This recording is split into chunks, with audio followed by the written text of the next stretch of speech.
रहीम अस्सलाम वालेकुम स्टूडेंट्स, कैसे हैं सब लोग। उम्मीद करता हूँ सब लोग खैरियत से होंगे। Welcome to my YouTube channel Falcon academy.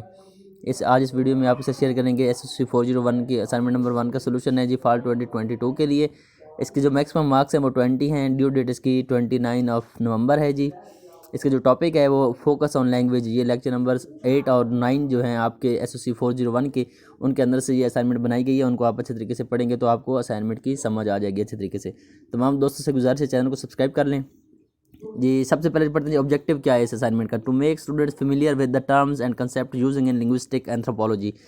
एक जो लिंग्विस्टिक एंथ्रोपोलॉजी एक जो आपकी लिंग्विस्टिक एंथ्रोपोलॉजी एक ब्रांच है एंथ्रोपोलॉजी की, उसके मुख्तलिफ कंसेप्ट और उसमें जो मुख्तलिफ टर्म्स यूज़ होती हैं उनके बारे में आपको फेमिलियर करवाया जाएगा। इसका जो मेन मकसद है।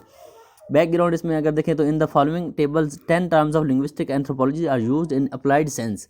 कि ये आपको 10 सिनेरियो दिए गए हैं एक टेबल के अंदर जिनमें जो लिंग्विस्टिक एंथ्रोपोलॉजी की मुख्तलिफ टर्म्स हैं उनको अप्लाइड सेंस में यूज़ किया गया है।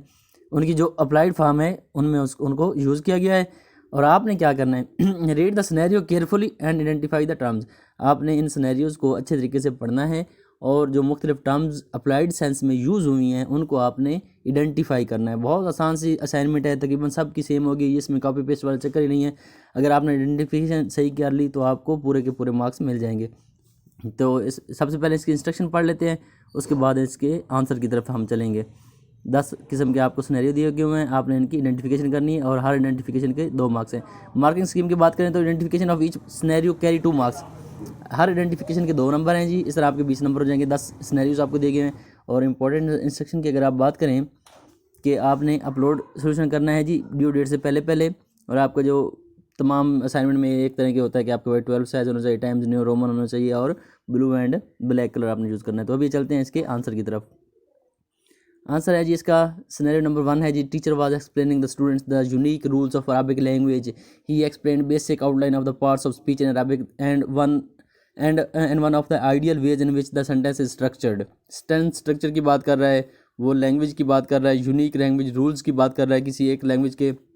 तो ये हमें हम जब पढ़ेंगे ना फोकस ऑन लैंग्वेज के जो लेक्चर्स हैं उनको पढ़ेंगे तो हमें जो सोशल लिंग्विस्टिक के जो लैंग्वेज का सोसाइटी के साथ जो तल्लक होता है वो ज़ाहिर करता है। तो ये जो सिनेरियो है ये सोशो लिंग्विस्टिक से लिया गया है।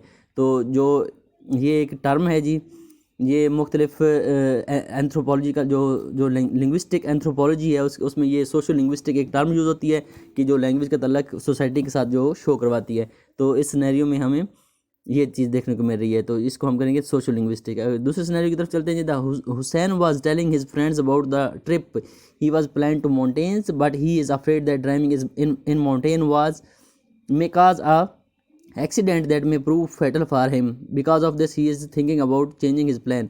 तो ये लैंग्वेज एंड कल्चर, उसको कल्चर का पता था, लैंग्वेज का तलक कल्चर के साथ बना रहा है क्योंकि लैंग्वेज इसमें कल्चर को रिप्रेजेंट करी गई। उसको पता था कि माउंटेन में एक्सीडेंट हो सकते हैं, तो ये लैंग्वेज और कल्चर का आपस में तलक शो करता है। तो आपने इसको आइडेंटिफाई कर लिया। ये दूसरा सिनेरियो है, हर सिनेरियो को आपके 2 मार्क्स मिलेंगे। नेक्स्ट है जी for his anthropological term paper Alina is working on linguistics and focusing on grammar classification and arrangement of the features of language specially at present time. तो क्या कर रही है कि जो अलीना है वो लिंग्विस्टिक के जो मुख्तलिफ फीचर्स हैं, क्लासिफिकेशन है, अरेंजमेंट वगैरह है लैंग्वेज की, उसको स्टडी कर रही है प्रेजेंट टाइम के अंदर। तो आपने इसको देखना है। तो ये सारे जो होती है ना, क्लासिफिकेशन हो गई, ग्रामर हो गई, अरेंजमेंट ऑफ वर्ड्स हो गई, तो ये सारे लेवल्स ऑफ कम्प्लेक्सिटी हैं। किसी भी लैंग्वेज के अंदर ये कम्प्लेक्स लेवल्स होते हैं। तो हमें पता चल गया कि ये इस टर्म में लेवल ऑफ कम्प्लेक्सिटी हैं वो अपनी अप्लाइड फॉर्म में यूज़ हो रहे हैं। तो हमने इसको लिख लिया कि लेवल्स ऑफ कम्प्लेक्सिटी। नेक्स्ट अगर हम बात करें तो Faiq is anthropology student who took linguistic as his major. He is interested in history and evolution of language through different periods in history. तो ये लैंग्वेज फैमिलीज़ की बात कर रहा है कि किस तरह मुख्तलिफ लैंग्वेज एक दूसरे के साथ कनेक्टेड होती हैं और किस तरह एक लैंग्वेज से दूसरी लैंग्वेज बनती है। तो ये लैंग्वेज फैमिलीज़ की बात कर रहा है, तो हम इसको लिख लेंगे लैंग्वेज फैमिलीज़। तो आगे नेक्स्ट में अगर हम चले तो English is widely spoken all over the world. कि इंग्लिश जो है वो पूरी दुनिया में बोली जाती है विद डिफरेंट वेज और डिफरेंट सेंटेंस पैटर्न के साथ। The same thing is unique is in to each region. तो identify the terms of this phenomena, ये चेंजेस इन लैंग्वेज के मुख्तलिफ लैंग्वेज जो इंग्लिश है वो किस तरह मुख्तलिफ रीजन्स में मुख्तलिफ तरीके से बोली जाती है। तो हम इसमें लिख लेंगे कि ये चेंजेस इन लैंग्वेज के मुख्तलिफ रीजन में किस तरह लैंग्वेज चेंज होती है, तो ये चेंजेस इन लैंग्वेज आ गया। आगे जी द सपीर-वुर्फ हाइपोथेसिस, ये आपको बहुत इंपॉर्टेंट क्वेश्चन है, ये आपका पेपर में भी आता है कि क्या होता है सपीर-वुर्फ हाइपोथेसिस की आप डेफिनेशन करें। तो आपको ये जो आसमा an anthropologist student is given an assignment to choose a language and study the speech, sounds and manual units and how they change in different contexts within and among languages. She has to submit a detailed report on which sound combinations are acceptable to form word in that language and how. तो ये सारी जो स्पीर-वुर्फ hypothesis है ये उसी की सारी definition आपको बता रहा है कि किस तरह आपकी जो स्पीच साउंड्स होते हैं, डिफरेंट मीनिंगफुल साउंड होते हैं, वो किस तरह बनते हैं। तो हम इसको लिख लेंगे सपीर-वुर्फ हाइपोथेसिस। तो अगर नेक्स्ट है जी, while studying anthropology, Ali found that a language is composed of many small grammatical unit of speech units. They can either be a complete word, prefix, suffix or single letter that can change the sense of the word.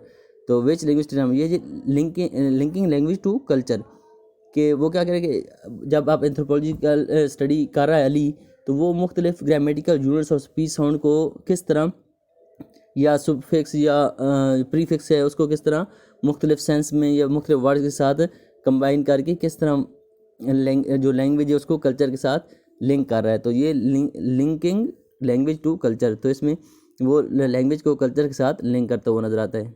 तो हम इसको लिख देंगे simple. आगे जी next है जी, while doing her English homework Fatima was given a passage and was asked to find out the single word that are able to convey the full meaning of the word alone.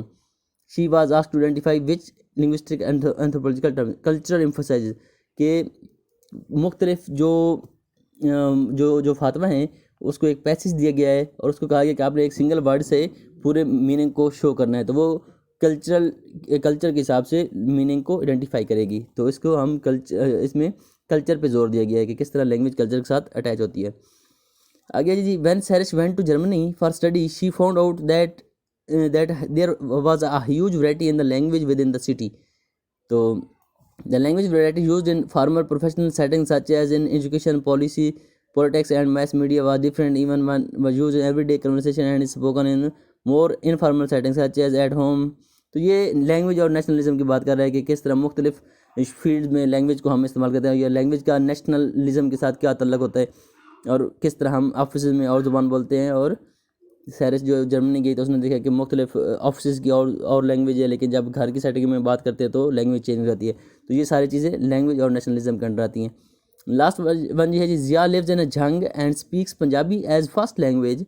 When he visited Lahore he was amazed to see how Punjabi language is spoken differently there. तो वो क्या, ज़िया जो झंग में रहता था वो पंजाबी बोलता था, लेकिन जब वो लाहौर में गया तो उसने देखा कि इधर भी लोग पंजाबी बोलते हैं लेकिन उनका एक्सेंट और है और उसका एक्सेंट और है। तो ये सारी चीज़ें जो ये डिग्लोसिया के अंडर आती हैं कि जब एक ही लैंग्वेज, एक ही किस्म की लैंग्वेज के मुख्तलिफ एक्सेंट को बंदा ऑब्जर्व करता है तो उसको डिग्लोसिया की फॉर्म में हम कहते हैं कि ये डिग्लोसिया की एक ये टर्म यूज़ होती है लिंग्विस्टिक एंथ्रोपोलॉजी के अंदर, और इसमें ये डिग्लोसिया होगा। तो ये सारी 10 की 10 आइडेंटिफिकेशन है। आप तमाम लोग इसको सेम हूबहू लिखेंगे, इसमें कोई कॉपी पेस्ट वाला इशू नहीं है, इनको आपने सेम ही रखना है। अपना ख्याल रखिएगा। अल्लाह हाफिज़।